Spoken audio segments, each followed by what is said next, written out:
I mean, I feel like I would be happier. Yeah. You know, if I was able to spend more time at home. I mean, the holidays that we have are kind of a joke. I want something to bite into, really.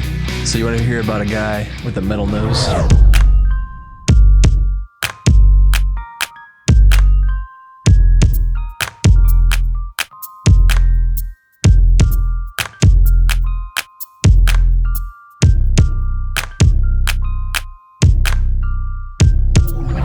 Yeah, the work week. We talk about the work week because it's something we're both knowledgeable on. We can talk about work, but I mean, I would love it if we could. I mean, I used to work at a sign shop, and I did that for like 12 years. I built like monolithic signs for businesses and churches and schools and stuff like that. Yeah, shopping centers and we worked 410s. Yeah, for years. And man, I loved it, man. We worked 4 days a week, 10 days a week, 10 hours a day, and we'd get our 40, and then you had a 3-day weekend every week.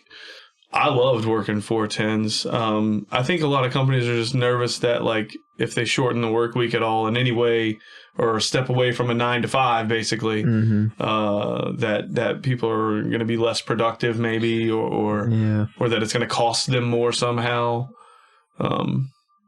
But I know that, I mean, I feel like I would be happier. Yeah. If I was able to spend more time at home. Right. Not like more time each day necessarily, because a couple hours is nice, but it's not much. You know what I mean? Like, but if you get a whole extra day at home, that makes a whole 3-day weekend, man. is huge. I've got 5 kids, and so like, I want to be able to spend as much time with them as I can, especially while they're young. Yeah. And working 5 days a week it's a lot. It is, man. It adds up. And you end up spending more time with the people at work than you do with your own family. Definitely. And that's not conducive to good, mental health. No, man. Pretty much the whole time, my last job, the whole time I was there, I was hearing 410s. We're gonna do it. But never happened. I feel like we should switch over to a 410 work week or something like that.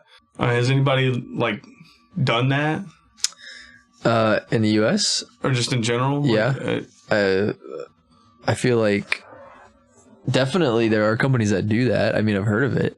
Yeah, I mean there's companies that do it, but like, what if we made it like a national thing? Yeah. Where like the entire country was just like, hey, this is what we're doing. Yeah. Every company needs to get on board. Right. I mean, even that, and even just like holidays and stuff. I mean, the holidays that we have are kind of a joke. I mean, you get like the day. Yeah. Yeah.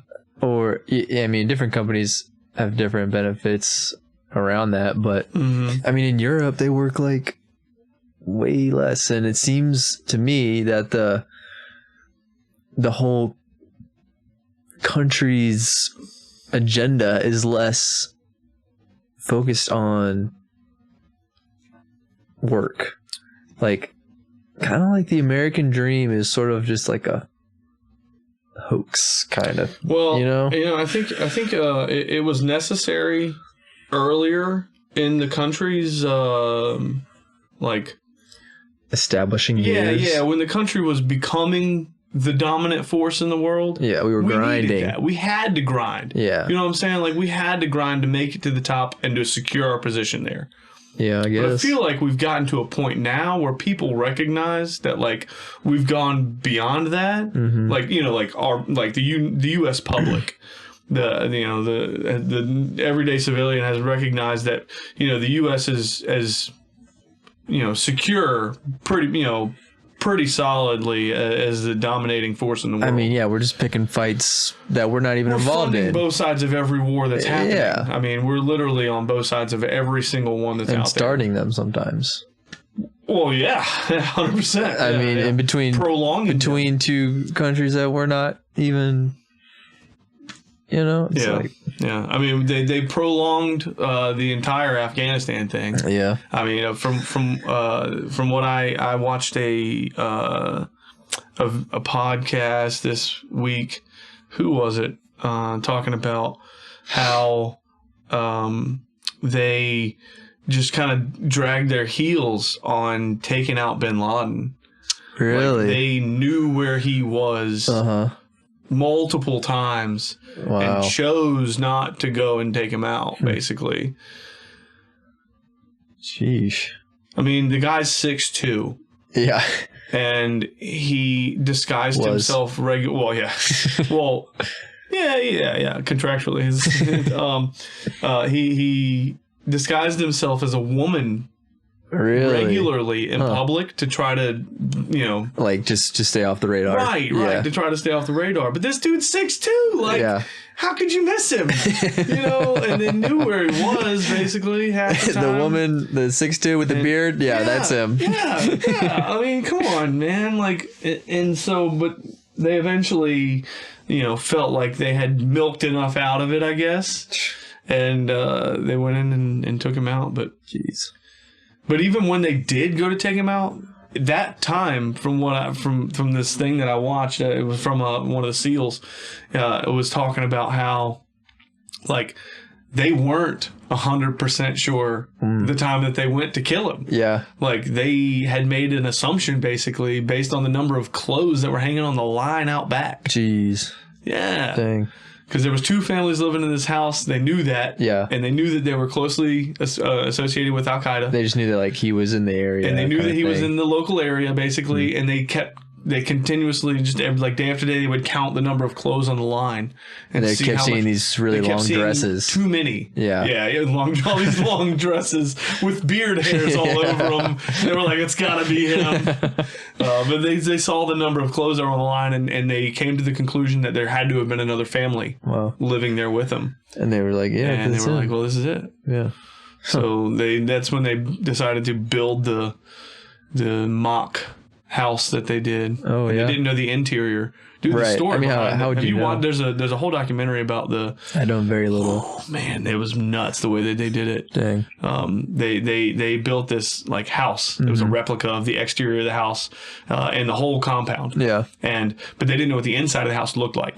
So they made movable walls. Oh. And they went through and practiced like thousands of scenarios until they could, successfully do each one. Yeah, like just what if this happened? Tons of different patterns. We'll do this. We'll do that. What is it? And one of the scenarios that they practiced for was if the helicopter crashed on the front, like in the front, like lawn, coming up to the house. And that is exactly what happened. Jeez, like the helicopter went down in front of the house. Yep. And they were ready for it. They had already practiced it. They knew what to do. Wow. It's insane. Dang. Like, yeah.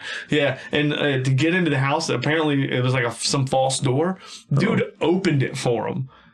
The dude? What dude? No, like some just a guy? Yeah, I guess I don't know if he lived there or not, but like they were like outside trying to get in or whatever, and the guy was like, "Oh no, it's here," and like came and opened the door for him. Like, let him in. The front door is like fake, and there's like another side door. Yeah, something like that. He's like, "Oh, you gotta pull this piece of siding, and then there you go, buddy." Yeah, I guess. I mean, what an amazing scenario that they just walked into. Yeah, I mean, it's but the fact nuts. that they drug their heels on it for so long is kind of irritating. Yeah, we knew where he was for so long and just didn't do anything about it. And then when, I guess, like I said, when they milked enough out of the war, they decided, bring it down a level by removing the leader. I mean, the whole thing is fishy. Lots of people are saying that the whole towers was an inside job. I mean, there's lots of conspiracy about that. You seen Zeitgeist? No. Unless that's the guy that's talking about how the buildings fell as if they were being demolished. Well, that's one theory. Yeah. Like any building Zeitgeist goes over lots of different theories. Yeah. It's more so the reasons behind the theories. Yeah, okay. The gold that was moved the night before out of the Twin Towers. And I guess they took it to Fort Knox. I don't know. Oh, okay. Who knows? Is there even still gold in Fort Knox? They won't let people in anymore. Oh, wow. Yeah, I don't know. Huh. But yeah, like the buildings fell like as if they were being straight down. I mean, precisely demolished. Like if you look at a video of the way the steel melted, any building that's demolished, with dynamite, and how it just falls into itself. It doesn't fall over. Right. And then I mean, like an airplane hitting the top of it and then the whole thing coming down like that. Where did the plane go even? I don't know. Like, I mean, I haven't looked into it. Yeah, I mean, I'm just regurgitating what I've seen. Stuck in the top of the building, I would imagine. Like, yeah. I mean, it's a lot of extra weight. Yeah, I don't think it would have went through it. No, but I mean, those buildings must have been incredibly stable.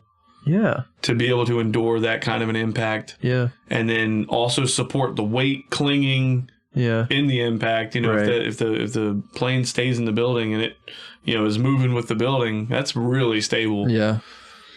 I mean, they're designed to move with the wind and stuff. I believe. There's an inner layer that's the structure, that's the majority of the structure, and then the outer layer that's kind of like flexible around that. But I mean, even some of the like footage that I've seen from the steel beams that were in the building just melting. Yeah. Like steel doesn't melt that easily. Yeah. It takes a lot of heat, and I mean, jet fuel burning maybe, right? But I don't know. It's just I can't square that circle. Yeah, yeah. I don't know. Might have to do some more research into that. The more interesting one is the Pentagon. Yeah, how's that more interesting? They said a plane hit it, and where the plane entered the building towards the bottom of the building. Yeah. You can see where the hull of the plane like went through. But there's no like indication of any wing like anywhere. Interesting. Like on the ground or on impact. The building. No, it doesn't seem to be any wing impact. Now, I'm not saying that it wasn't a plane necessarily, but there was a lot of speculation really early on that it was a missile. Dang. But there was no, evidence of a missile other than just like the random hole in the bottom of the building. Yeah. So I don't know. But yeah, it's nuts, man. It's quite a little bit of a tangent we went on there, but yeah, that's a conspiracy that could go on for days. Yeah, I'm uneducated and I need to do some more research. That's okay. You were talking about one country that like did switch over to 36 hours was it a week? Iceland? I think so. Yeah. You got any info on that? Some beats? Yeah, I mean, a little bit. I know that they switched over, I think in 2015, they did like a trial run. They started with a small group, like 1% or so of the workforce, maybe a little bit more, which considering Iceland is pretty small. Yeah. And fairly homogenous. Like the people that live there are basically all the same. Icelandic. Yeah. Well, there's, mostly all of the same demographic. Yeah. They're all white, mostly middle-aged, working, the workforce is very... Yeah, exactly. Which is why a lot of things work in those Icelandic, or not Icelandic, but the Nordic states, the Scandinavian countries. They tend to be they're very homogenous. Yeah. The people that live there are basically all the same. Yeah. I mean, it just seems like the mindset is so much different. Yeah, well, culturally they're all the same. Yeah. And so it's easier for them to all get on the same mindset because they all are raised in basically the same culture. Yeah, I guess so. Whereas not we as have much of a melting pot. Yeah, we have lots of cultures here. Yeah. And so bringing all of those cultures together, they tend to clash. Right. And you end up with different ideas that this culture and this culture get along with, but this one and this one don't. And so then you've got that to deal with. Yeah, all kinds of conflicts. But so they tried out this one, this work week. They went to 36 hours as opposed to 40, and they were doing it on 4 days. So they were working 4 9s. Right. With no change in pay. And they were very hesitant at first. This is like a government thing that happened? Or a private? Yeah, it was basically like, so how we would pass like a bill, like before it becomes law, they more or less kind of did the same thing. I guess I'm not really familiar with their whole legislative process, but yeah. They basically did a trial run starting in 2015 for about 4 years, and then in 2019 they made it like national for the whole country, I believe. And at this point, or this was in 21, I think 22 maybe, like 90% of their whole workforce was doing this schedule. Yeah. Like 36 hours a week. It's going good. They were nervous at first about production. Yeah. They thought that they would lose some productivity. They thought that they would end up having to, that it would cost more to run the business. Yeah. But turns out that's not how it played out. They actually saw increased productivity in some sectors, and everybody's happier. Yeah, I bet. Like everybody's... a 3-day weekend every weekend? 3-day weekend every week, and same amount of pay. Like, for 4 hours less of work. Yeah. Like, 4 hours less time at work. Uh-huh. And see, that's the other thing about, like, that kind of a schedule is you deal with a lot of people that get kind of burnt out on a 5-day week because they're spending most of their time at work and hardly any time at home with their family. Yeah. And so they end up like not even wanting to be at work anymore. Right. They end up hating their job, resenting their boss. Yeah. You know? I mean, it seems like a lot of companies do like a morning meeting, you know what I mean? And then you have an hour at the meeting, and then you burn 15 minutes just getting started on whatever you're working on. And then, you take an hour for lunch. It just seems like it's been stretched out to be less productive than it seems like it should be. I feel like we started this even earlier, like with the way that we go through school. Yeah. In the U.S. If you're going through a public school, there is so much wasted time for the student. Right. Now I get it. The teachers are probably busy most of the time, dealing with each of the students. Yeah. But like for the individual student, they're in school for like 6.5, 7 hours a day. And they're really only doing educational, like schoolwork, probably like 3 hours. Like half of that. At most. Yeah. A lot of that time is just kind of wasted, and it's just like, man, we thought about homeschooling. We did for a little while while the government shut down schools for the COVID for COVID-19, and so that shut down everything. And so we decided to homeschool for a couple of years, and it went well. We liked it a lot. But then we had 2 more kids. Right. And so it was like, and they opened schools back up. So it was like, we'll just go back. But I know my wife is pushing me to she wants to homeschool them. And I get it. I kind of do too. But we don't really have the time, capacity, resources. The resources. It's just not really in the best 5 position. kids, that's like your own school. Right. It's and like then a it would private be school. all on my wife to do that. Yeah. And I don't want to put that all on her, and it's a lot. It is. I mean, if I had that extra day off every week, I might be I might be more willing to do it, because then at least I could help, on that day. You know? I mean, I think COVID did impact the home work life balance a lot, and that so many people working from home, they realize like, man, this is pretty nice, and a large chunk of them maybe stopped working, non-essential people or whatever, and it just seemed to like reprioritize a lot. I hate that term. Which one? Non-essential. Yeah, I mean, non-essential. What worker is essential in the United States isn't essential? Oh, isn't essential. I mean, what worker could you just get rid of? I mean, what company would you look at? It depends. You got to define like. No, I don't mean like an individual as an employee. I understand. I mean like the position. A role. Yeah, the roles are all important. You got to define what's necessary for the country or society to survive.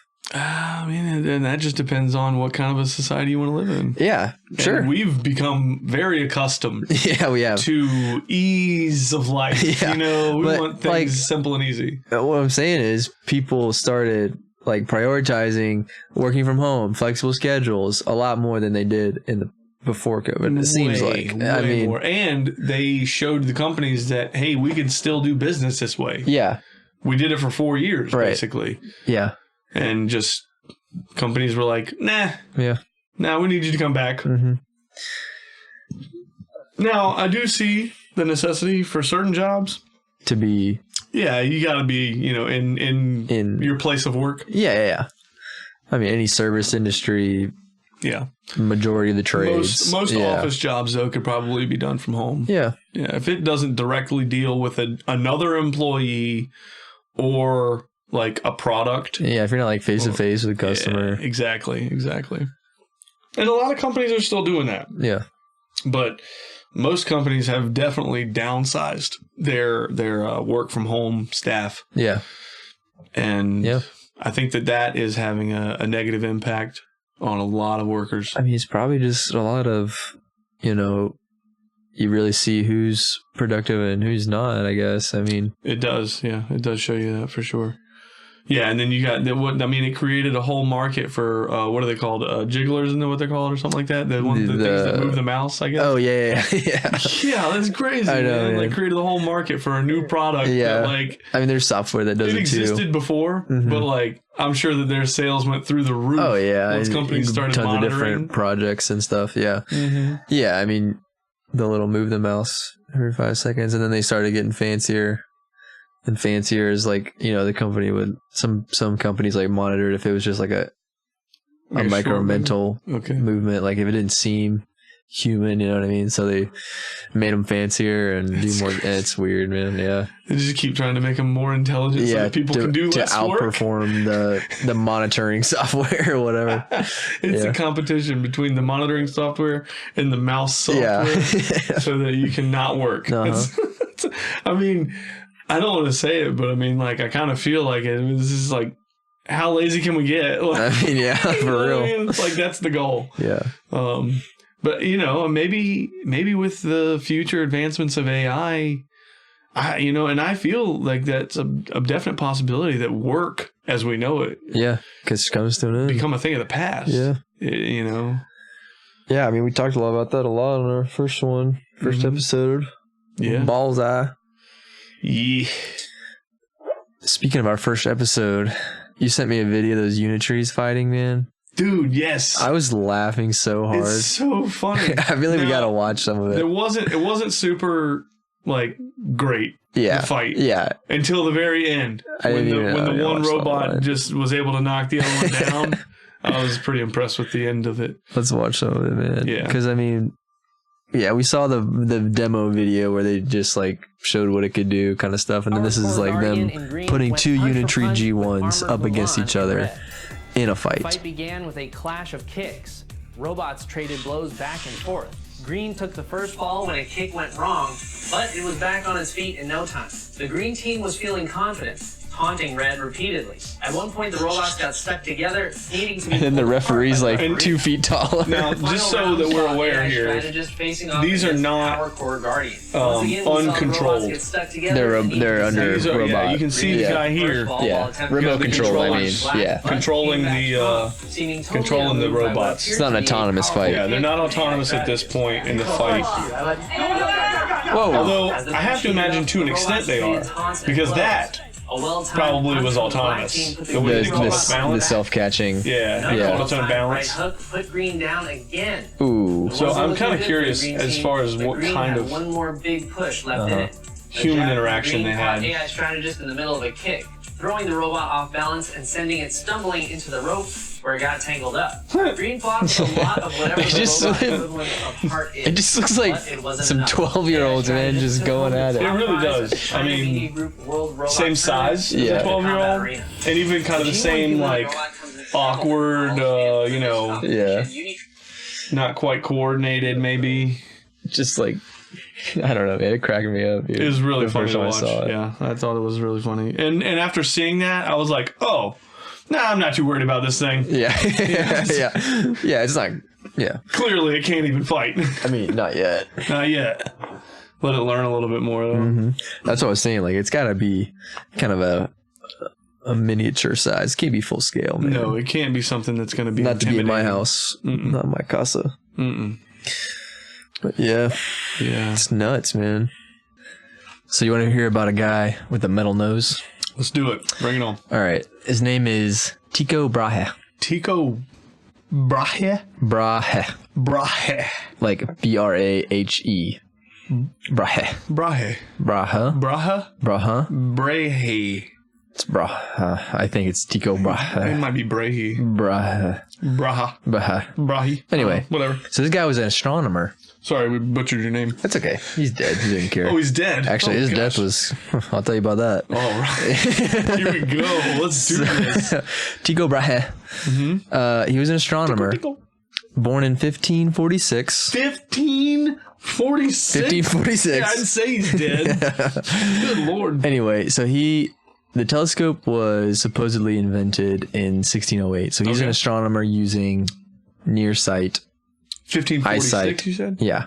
Okay, so he's in his 50s. He's born in 1546. Right. He's an astronomer. Okay. In 1608, the telescope was invented. I'm just saying... When he's in his 50s. I'm just saying he's not using the telescope. Gotcha. I don't think he makes it to 1608. He's an astronomer without a telescope. He's an astronomer without a telescope. Poor guy. At this point... How do you do your job? At this point, the whole world is kind of starting to assume that there's... It says like, nearsight, eyesight. Somehow he had instruments. Oh, just not a telescope. Oh, so he had like lenses. I don't know what he had. He must have had some sort of lenses or something that he was using, but he tracked the stars for like over a decade. Sure.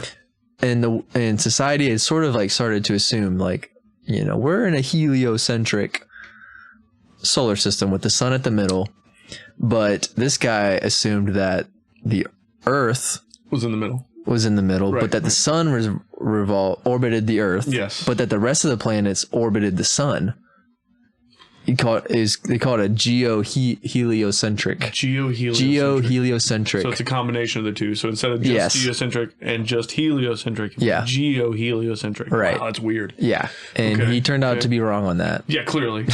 I mean, how does that even work? Right. But when he was 20 years old... Astronomers. he was in a duel at a wedding party. Okay. Knife duel? Sword duel? Sword duel. Nice. With another mathematician. With a mathematician. So you've got an astronomer and a mathematician fighting with swords at a wedding. Nonetheless,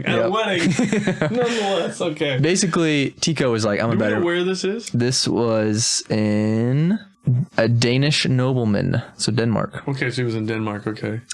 Yep, and his observatory was called Uraniborg, which was funded by the Danish king Frederick II. Okay. Yeah. The name means Castle of the Heavens. Nice. Yeah, but anyway, so this duel... We should visit that. It was over a mathematical argument during a wedding feast. There's some different kind of stories and lore on it, but people say that it took place in the dark. So, like... The duel? I don't know if it was just nighttime. I guess the sun went down. Yeah. The candles didn't stay lit. Nobody lit the candles yet. Yeah. So this guy was like, you know, I'm a better mathematician than you. This other guy was like, no, I'm better than you, man. Right. And they were like, no, we got to fight this out. So Tycho lost his nose, like cut it off. A huge chunk of it off. God. So he had some prosthetics made. Right. He had like a glass one, a brass one, a gold one, silver one. When you go out, and he literally wore them like depending on the event. Yeah, to go that he would wear. Right. Next duel, he probably wore a glass one. Probably. Right. And so I don't know if you've heard of this guy, Johannes Kepler. Oh yeah, I've heard of Johann Kepler. Johann. So he like established a lot of the laws of orbit and stuff. Yeah, Kepler's well known. So Kepler was Tycho's apprentice. Okay. And he worked at this observatory. Mm-hmm. And, you know, apparently Tycho wouldn't let Johann use his data that, you know, he has like decades of star movements and everything cataloged. And Johannes was like, man, I feel like, you know, he's not really right about this whole Earth in the middle thing. He keeps trying to get into Tycho's documents. Tycho doesn't let him. And so... so he's trying to look into his work. Yeah. Right? Trying to correct him. Yeah. Looking at it by looking at his work and saying, hey, this is wrong. Right. But Tycho's not about that. He's throwing shade. Yeah. Yeah. So then lo and behold... Johan's throwing mad shade at Tycho. Yeah. Not cool. Lo and behold, in 1601, Tycho died suddenly. Very suddenly. Because of the nose? Nope. No. So it's sort of a mystery. I'm sure Johannes knows. Some people said he died of a bladder infection after refusing to leave a banquet to relieve himself. What? I mean, how long did he hold it? A bladder infection? That's like the tradition. Maybe back then. But supposedly, UTI, you might die. Later analysis of his remains found high levels of mercury. I don't know when this was, how far later on, but it caused some speculation that he might have been poisoned with mercury. So that's interesting. So maybe Johann. Yeah, maybe. He was like, I need to see that data, man. You're about to die. I mean, he had a metal nose, though. Yeah, he had a metal prosthetic nose. Makes me wonder if there was some lead or mercury in the. Maybe, but I mean, he had all kinds of different. He had a glass one, you know. I mean, I don't know if he was wearing these things 24/7. Apparently, he was a super eccentric dude. But, I mean, to have multiple noses. I mean, yeah, for sure. Yeah, I mean, really, to get in a sword fight over meth in the first place. I mean, you can't really look down his nose at people anymore. Yeah, so that's Tycho Brahe. Tycho. Little snippet. Just makes me think of like Costa Rica. Yeah. Yeah. Why? Well, it's kind of like a common thing that Tycho is. Tycho. Yeah. But it's Tych. Oh, it's spelled differently. Yeah, it's Ty, like Tycho or Tycho. Yeah. Huh. Interesting. I would not have guessed that to be the spelling. That's interesting. According to if you're Danish, you can correct me on the pronunciation, but yeah, maybe that's not how it's pronounced. I don't know. Tycho. But yeah, that's Tycho Brahe. Tycho. Yeah. Yeah, man. So poor guy. Yeah. Johann just couldn't let it go. Could be. Just couldn't let it go, maybe. Could be. It's hard to say. This was. I'm gonna call it. I think he killed him. Yeah. I mean, seems pretty possible. Yeah. I mean, he clearly disagreed with the guy. Yeah. I mean, I don't know. Tell us what you think. You know, do you think Tycho was offed? Well, yeah. Was he murdered? Do you think Johannes Kepler maybe shouldn't be as regarded as highly as he is? Yeah, that's what I'm saying. Maybe he shouldn't be as well respected. Maybe he stole some of Tycho's stuff and just kind of claimed it as his own. He could have. The whole telescope thing is kind of similar, honestly. Same. Really? Similar story. We'll have to look into that. Yeah. But I think that's probably it for today. Make sure that, we're working hard at this. Working really hard. We're doing the best we can. So if you like it, send it to your friend. Yeah. Send it to your like it. I mean, it's just one button. Just hit the thumbs up. Really helps us out. So pretty soon here, we've got an idea for some merch that we might be wanting to come out with. Yeah. Yes. If we have it ready, we'll put it on the screen. You can look at it right here in the middle-ish. Here. Yeah. And you can let us know what you think about it. Yeah, we're looking to put out some merch, maybe get you guys on board. Yeah. Get some pretty cool ideas. Maybe some giveaways. Yeah. Something. Yeah, absolutely. Yeah. I know I'm going to be rocking some of that stuff for sure. Yeah. We're just trying to grow, man. You know, I really think that there's a room. Yeah. You know, for us to there's a whole world of people out there that would just absolutely love us. Yeah. I mean, I want to do more research into it, like a specific topic, I think. Yeah, more deep dives. I want something to bite into, really. Yeah. So if there's something that you want us to get deep into, drop it in the comments. Let us know. If the weirder, the better. We'll find out more about it and bring it up here and definitely get into it and put our own little twist on it. Maybe give you our thoughts and put the Ballseye on it. Yeah, man. You can't go wrong with a Ballseye. No way. I'm just glad that it's me and you. Yeah. Versus anybody else. Yeah, I love you. Oh, yeah. You're my friend too, man. What? That's it? You're my friend too. Man. What'd you say? Nothing. Okay. Nothing. I'll just drink my water. You're killing me, Kyle. I mean, you mean a lot to me. I want you to know that. That's great. Yeah. It's great. I really like you as a person. Yeah, my wife says the same thing. That's good. Yeah. It'd suck to have a wife that didn't like you. Yeah, it would. It would. Or a podcast partner, co-host. Yeah. Yeah, man. So share this with your buddy, with your mom. Someone that loves you. With your neighbor's dog. Someone that loves you. Someone that loves you. Or someone that's your really good friend. Or just likes you, I guess. Yeah, likes you. That'll work. Yeah. Cool. Dang it. I'll see you next time. Yeah.